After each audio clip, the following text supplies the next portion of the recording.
Hello, friends. Vince Burlapp here.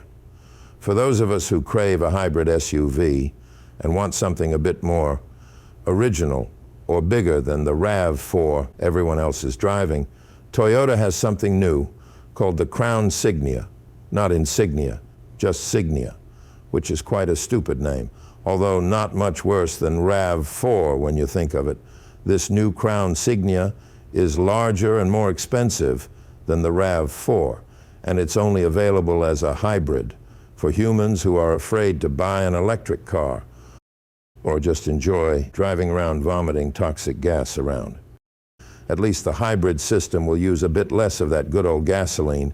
The Crown Signia looks good inside and out.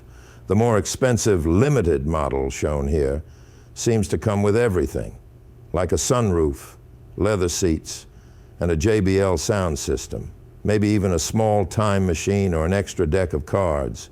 One can only dream. And it doesn't have a ghastly chrome grille or cheap-looking black trim all over, which is quite original these days.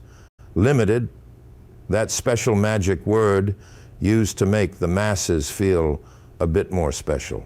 I know owning something called limited would make me feel quite important